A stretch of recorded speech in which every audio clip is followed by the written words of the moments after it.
नमस्कार दोस्तों, स्वागत है आपका एक बार फिर आपके अपने चैनल हेलो टीचर में। बहुत सारे लोगों की कमेंट थी कि डीजीटी का जो लेटर आया था, जो मेमोरेंडम आया था, वो मेमोरेंडम के बारे में थोड़ा विस्तार से बताया जाए। तो जैसे कि आप सब जानते हैं, कोर्ट केस जो है आईटीआई की इंस्ट्रक्टर की क्लोज हो गई है और उसका जो रिज़ल्ट आएगा अभी बहुत ही जल्द रिज़ल्ट आने वाला है। मतलब 7 दिन का ज़रूर उसका रिज़ल्ट आने की संभावना थी, या तो फिर आज भी आ सकता है या कल मतलब मंगलवार तक इसका रिज़ल्ट आ सकता है। तो कम से कम 7 दिन के अंदर उसका रिज़ल्ट आएगा आईटीआई इंस्ट्रक्टर के एग्ज़ाम का। और उसके बाद जो प्रोसेस डीबीटी शुरू करने वाले भर्ती की, वो बहुत जल्द कंप्लीट करने वाले। तो उससे पहले हम यहाँ पे देखेंगे कि ऑफिस मेमोरेंडम जो दिया था डीजीटी ने 19/7/2020 का ऑफिस मेमोरेंडम दिया था, और उस ऑफिस मेमोरेंडम ने उन्होंने क्या क्या बातें की थी वो हम अभी यहाँ पे जानेंगे। तो डीजीटी जो होता है डायरेक्टर जनरल ऑफ ट्रेनिंग, तो इन्होंने किसके फेवर में और क्या कह के लेटर दिया था ये अभी हम यहाँ पे जानने वाले हैं। तो चलो स्टार्ट करते हैं। सबसे पहले आप स्क्रीन पे देख पा रहे होंगे जो कि MSD DGT 19/7/2020 government of India ministry of skill development का ये जो ऑफिस मेमोरेंडम का लेटर है, उसके बारे में अभी हम पॉइंट पे चर्चा करेंगे कि उन्होंने क्या क्या पॉइंट रखे थे। तो डीजीटी और इसमें जो बोला गया था कि भारत सरकार कौशल्य विकास एवं उद्यमिता मंत्रालय जो होता है, और इसका जो प्रशिक्षण महानिदेशालय रोजगार कार्यालय BA पूरा कॉम्प्लेक्स जो कि उसका एड्रेस है। तो उसमें यह कहा गया था कि व्यावसायिक प्रशिक्षण कौशल्य विकास शिल्पकार प्रशिक्षण योजना से संबंधित सभी प्रधान सचिव, सचिव निदेश आयुक्त और द्वितीय सभी क्षेत्रीय निदेशक डीजीटी, इन्होंने ये लेटर दिया था। तो इसमें लिखा गया था कि राष्ट्रीय कौशल्य प्रशिक्षण संस्थान NTI और NSTI प्रशिक्षकों के प्रशिक्षण संस्थान सरकारी और निजी HOS विषय के क्राफ्ट इंस्ट्रक्टर के तहत राष्ट्रीय शिल्प प्रशिक्षण प्रमाण पत्र, और इसको प्रमाण पत्र को अनिवार्य करने के लिए ये लेटर इन्होंने दिया था, जो कि आप देख पा रहे हैं कि बहुत ही इम्पोर्टेंट ये सब्जेक्ट है कि प्रशिक्षकों के प्रशिक्षण संस्थान और जो विशेष क्राफ्ट इंस्टीट्यूट के तहत राष्ट्रीय शिल्प प्रशिक्षण प्रमाण पत्र अनिवार्य करने के लिए, ये इनका सब्जेक्ट था लेटर का। और वोकेशनल की भर्ती के लिए एक अनिवार्य योग्यता के रूप में प्रशिक्षण योजना CITS औद्योगिक प्रशिक्षण संस्थानों सरकारी एवं निजी में प्रशिक्षण संबंधी ये लेटर था, ये सब्जेक्ट था इस लेटर का। और बाद में जो यहाँ से मैटर चालू होता है कि डियर मैडम सर, ये प्राइवेट के लिए योग्यता पर दोबारा गौर करने के लिए है। औद्योगिक प्रशिक्षण संस्थानों सरकारी और औद्योगिक प्रशिक्षण संस्थान में CITS को एक आवश्यक प्रशिक्षक के रूप में अनिवार्य करने के संबंधित निर्देश, मतलब ये इनका जो है ये यहाँ पे मजकूर है लेटर का। और उन्होंने बोला है कि अगर आपको ITI इंस्ट्रक्टर के पद के लिए प्रशिक्षक चाहिए तो उसके लिए जो CITS है वो कंपलसरी करना है, ठीक है। तो इसमें पॉइंट नंबर 2 जो था डीजीटी ने आदेश संख्या का जो पॉइंट नंबर 2 था, उसमें मतलब ये बताया गया था कि अन्य बातें के साथ साथ CTS और CITS योजना के उम्मीदवारों की भर्ती के लिए योग्यता में बदलाव की सूचना दी थी। इसके अनुसार CITS को डिग्री, डिप्लोमा और NTC NAC दोनों श्रेणियों के प्रशिक्षणों के लिए एक सहायक योग्यता के रूप में अनिवार्य किया गया था, ठीक है।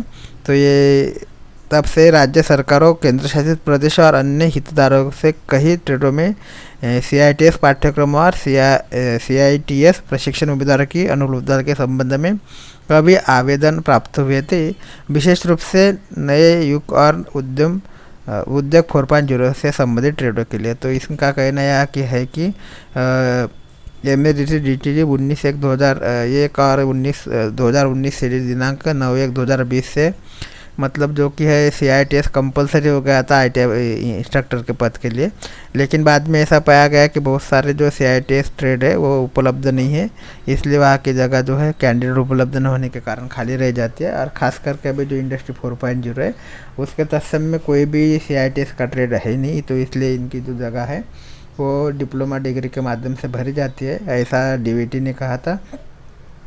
तो इसके बाद सभी ट्रेडों में प्रशिक्षकों की उपलब्धता सुनिश्चित करते हुए व्यावसायिक प्रशिक्षकों के लिए अनिवार्य CITS योग्यता को लागू करने के लिए कार्रवाई योग्य सुझाव के साथ इस मामले पर विचार विमर्श करने के लिए एक का एक कार्य समूह का गठन किया गया था, मतलब कमेटी चुनी गई थी इस कार्य जो जहाँ पे CITS कैंडिडेट अवेलेबल नहीं है।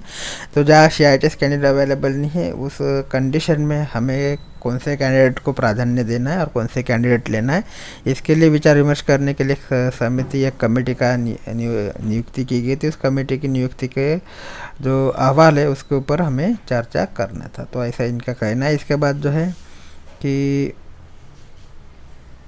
पॉइंट नंबर 4 इन्होंने बताया कि इसके बाद इस मामले पर विचार विमर्श करने और सभी ट्रेडों में प्रशिक्षकों की उपलब्धता सुनिश्चित करते हुए व्यावसायिक प्रशिक्षण के लिए अनिवार्य CITS योग्यता को लागू करने के लिए कार्यवाही योग्य सुझाव देने के लिए एक कार्य समूह का गठन किया गया था। ठीक है, तो ये पहले हमने देख लिया है। इसके बाद जो है कि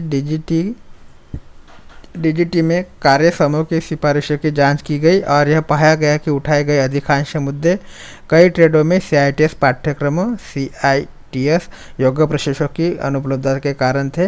यह नोट किया गया कि आज की तारीख में 152 CTS ट्रेड है। इन 152 CTS ट्रेडों में से केवल 55 अनुमोदित CITS कोर्स मौजूद है। इन CITS पाठ्यक्रमों को 82 CTS ट्रेडों में मैप किया गया है। तो अनुकूलन एक सभी CTS ट्रेडों के लिए CITS प्रशिक्षण उम्मीदवारों की उपलब्धता नहीं है। तो कमेटी ने यह अहवाल दिया था कि कमेटी का यह अहवाल था कि DGT में कार्य समूह की सिफारिशों की जांच की गई और यह पाया गया कि उठाए गए अधिकांश मुद्दे कई ट्रेडों में CITS पाठ्यक्रमों से योग्य प्रशिक्षण की अनुपलब्धता के कारण थे। मतलब कि हर ट्रेड में जो है CITS कैंडिडेट उपलब्ध नहीं है, इनका मेन पॉइंट था। और इसमें दिया गया है कि 152 CTS ट्रेड है टोटल। तो 152 CTS में के ट्रेडों में से केवल 55 ट्रेड को ही अनुमोदित किया गया है। 55 ट्रेड ही अपने महाराष्ट्र में अनुमोदित है।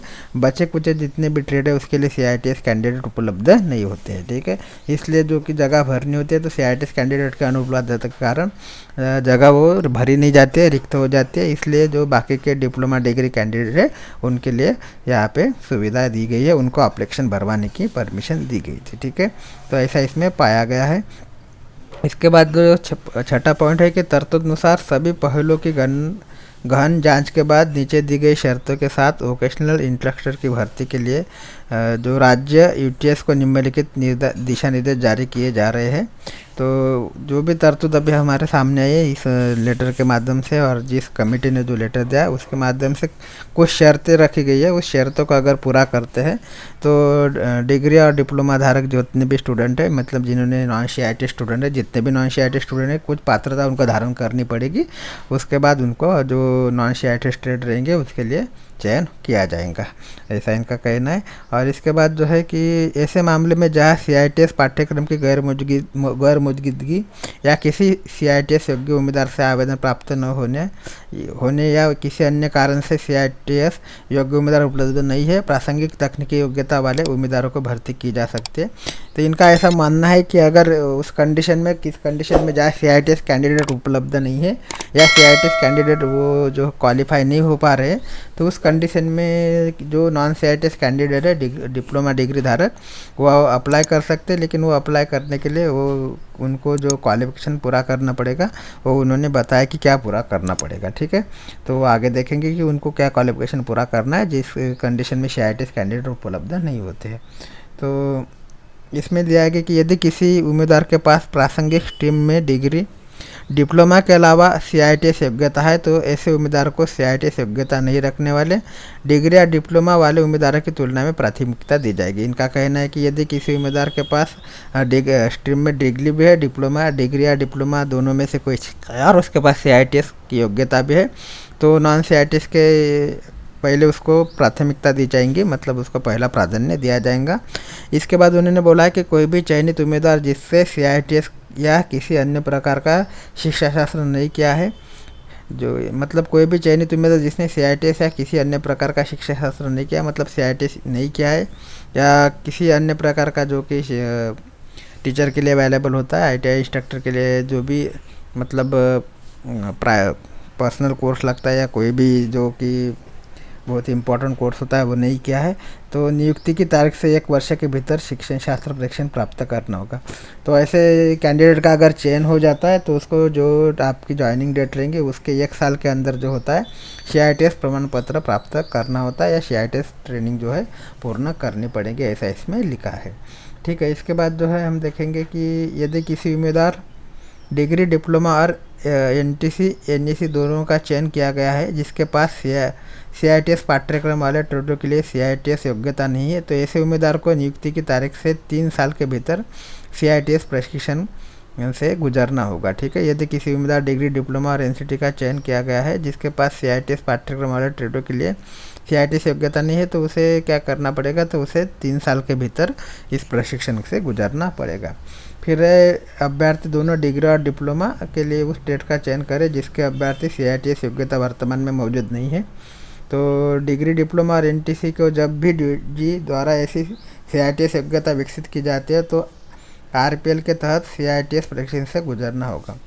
और इनका ये कहना है कि आप उसी ट्रेड का चयन करिए जहाँ पे मतलब CITS कैंडिडेट अवेलेबल नहीं रहेंगे, उसी ट्रेड में आप अपना फॉर्म डालिए, ऐसा इनका कहना है। तो CITS कैंडिडेट जिस ट्रेड में है उस ट्रेड में फॉर्म ना डालें, और जिस ट्रेड में CITS कैंडिडेट है ही नहीं या वो उपलब्ध नहीं, ऐसे ट्रेड में यहाँ पे नॉन CITS कैंडिडेट फॉर्म डाले, ऐसे इनका कहना है। अगर ऐसे भी कंडीशन में अगर फॉर्म डाल भी देते तो आपको जो है CITS का प्रशिक्षण से गुजरना पड़ेगा 1 साल या 3 साल के अंदर। ठीक है, ऐसा इनका कहना है। इसके बाद जो कि आप देख रहे हैं ये लेटर मतलब मेमोरेंडम का लेटर था, तो जो कि हमने पहले भी दिखाया, ऑफिस मेमोरेंडम था और इनका ऑफिशियल एड्रेस है, ये एड्रेस पे मतलब इन्होंने लेटर दिया था। ठीक है, तो ऐसा ये DGT का कहना था। तो डायरेक्टरेट जनरल ऑफ ट्रेनिंग का जो कहना था वो अपन ने देखा है। इसके बाद बहुत सारी कंडीशन इन्होंने लेटर में लिखी थी, बहुत सारे पद दिए गए थे जिस पद में CITS उम्मीदवार नहीं है और CITS उपलब्ध नहीं है, तो उस कंडीशन में आपको क्या क्या क्वालिफिकेशन हासिल करना है, इसके बारे में बहुत सारा लेटर था। तो वो अभी हमारे पास टाइम ना होने के कारण इसमें नहीं देखेंगे, अगले बार इसको हम देखेंगे। ठीक है, तो अगले वीडियो में अगर हमें टाइम मिलता है तो इसको देखेंगे। इसके बाद जो भी कोर्ट केस का रिजल्ट आएगा उसके ऊपर DBT की जो है भर्ती प्रक्रिया शुरू हो जाएंगी। ठीक है, तो अभी तक आपने हमारे चैनल को अगर सब्सक्राइब नहीं किया है तो लेटेस्ट अपडेट के लिए चैनल को सब्सक्राइब करें, बेल आइकन को क्लिक करें और अब तो दोस्तों के साथ शेयर करें। थैंक यू, धन्यवाद।